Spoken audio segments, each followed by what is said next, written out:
iftiinka ummadda waa hoyga aqoonta.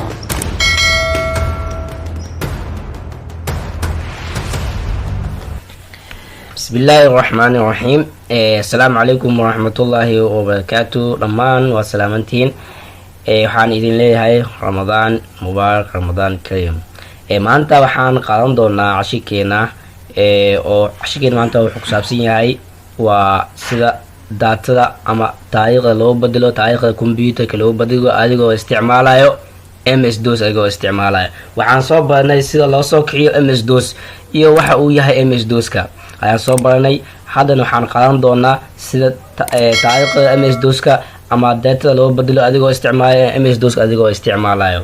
fadlan hadaad ku cusub tahay subscribe inoo dheh. waadna ku mahadsan tahay daawashada wacan. waxaan gudaha ugalayaa cashirkeena.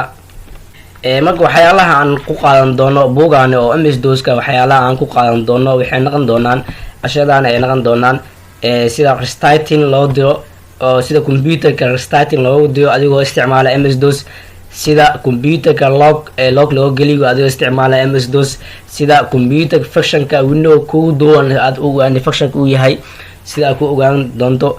waxaa kamid tahay cashada aan ku qaadan doono MS-DOS-ka sida file loo suubiyo adigoo isticmaala MS-DOS-ka, sidii wax loo diradgeeyo adigoo isticmaala MS-DOS-ka, sidii wax sida folder and file loo furto adigoo isticmaala MS-DOS-ka, sida renaming loo suubiyo, sida wax loo bedelo fileka magaca loogu bedelo. waxaan ku baran doonaa waxyaalahan ciwaanyaashan aan kuu sheegayo. waxaan ku baran doonaa cashadan soo socda insha allah. marka maanta cashirkeena wuxuu ku saabsan yahay waa sida loo bedelo daadka ama taariikhda computerka sida loo bedela. hadda sida halkaan u ujeedaan taariikhda computerka way qaldan tahay, laakiin waan sixi doonaa.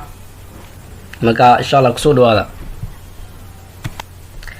marka waxyaalaha aan soo sheegay oo dhan waxaan ku qaadan doonaa cashada soo socdaan.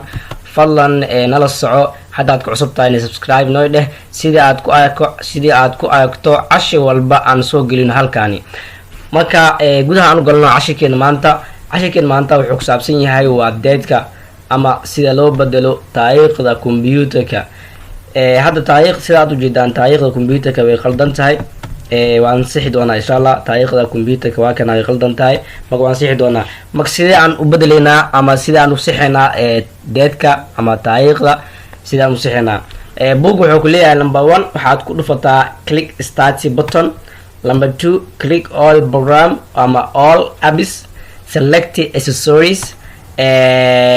number 4 click comprom. 5 waxaad qotaa ama right waxaad qotaa date qotaa kabacdi waxaa leedahay enter.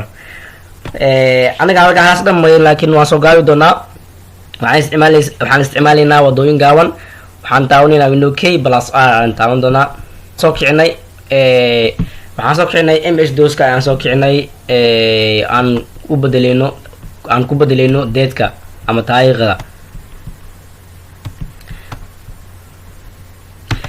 sida aan u bedelno taariikhda book wuxuu ku dhahay markaad MS-DOS soo kiciso kabacdi waxaad qoyaysaa ay tahay waa date. waxaan qoyn doonaa date aan qoynaa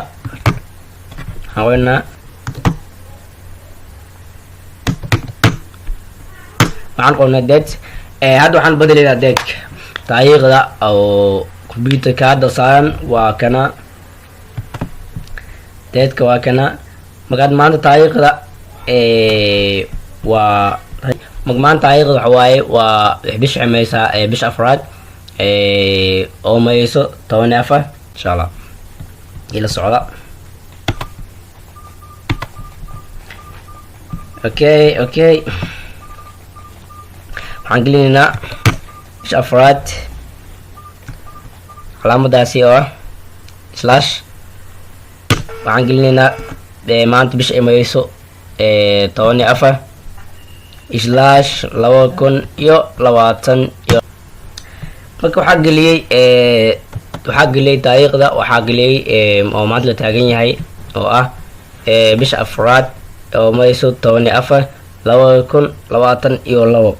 laakiin wuu diiday inuu isbedelo maxaa yeele waxaa jirto cilad jirto. markaad in badan waxaa isticmaalaysa programkan waxaa la kulmaysaa cilad fara badan ayaa la kulmaysaa.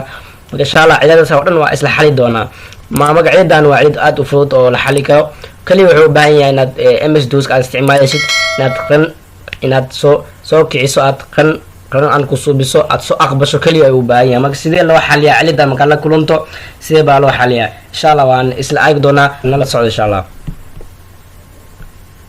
marka sidee aan u xalinaa ciidaas aan soo sheegnay aad soo aragnay sidee baan u xalinaa maxaa yeele waxaan u baahanaa inaan bedelno taariikhda aan kaliya waxaan tagi doonaa start menu waa tageynaa waxaan taabanaa menu k waxaan qoynaa ms dos markaan qono oo si toos asiga noo soo kacayo markaa kadibna waxaan ran garan doonaa ms doska waxaan ku dhufi doonaa ran as administrator ku dhufi doonaa kabacdi wuxuu leeyahay aqbal yes ayaan leenahay waan aqbalnay marka waa kana hasad si toos ayuu nagu soo kacay yes ayaan leenahay malabaad waa kana si toos ayuu nagu soo kacay marka hadda waxaan awood u yeelanaynaa inaan bedelno dateska aan bedelno taariikhda aan bedelno inaan timeka aan bedelno inaan folder aan sameyno wax walba awood markaan awood ay leenahay inaan bedelno wax walba computer gudihiisana wax ka bedelno ayaa awood u leenahay hadda waxaan qoraynaa date markaan qorno wuxuu kugu soo saarayaa taariikhda computerka saarna wuxuu kugu soo saarayaa annagana waxaa u baahanaa taariikhda inaan saxno waxaan leenahay waxaan qoraynaa maanta waxaa taagan yahay bisha waa bisha abriil slash bisha waxay maraysaa 14/2022 kabacdi waxaan leenahay okay adigoo taawanaa keyboardka enter k adigoo taawanaa enter leenahay kadib taariikhda si toos isku bedela marka sidaan ku ogaanaynaa kaliya waxaan qoraynaa date ayaan qoraynaa waa kana taariikhdii wuu isbedelay taariikhdii qaldanaa hadda waan saxnay waa kana bisha afraad oo marka sidaad ujeedaanba waan bedelnay taariikhda maanta waan bedelnay waan saxnay waa kana taariikh waan bedelnay koon wuxuu ahaa waa kana bisha koowaad mayso 2021 haddana waxaa ka dhignay bisha abriil oo mayso 14/2022 taariikhda waan saxnay marka sidaas ayaa taariikhda loo saxayaa waxaan umaleynaa inaad fahanteen marka wixii su-aal aad qabtaan ama wixii aad fahmeyseen commentigana web waxaana isku dayaynaa inaan kaga soo jawaabno sida ugu dhaqsiyaha badan inaan kaga soo jawaabno aan isku dayaynaa marka waad ku mahadsantihiin daawashadiina wacan fadlan waxaan kaa codsanayaa cashada oo kuwaan ka dambeeyay inaad soo daawato kuwaaka insha allah nala socda cashada noo socdeen xooga wayna habsaameen cilid farsamo oo jid awgeed waa insha allah halkaas ayaan ugu baxayaa wassalaamu calaykum waraxmatullaahi wabarakaatu يا رمضان شهر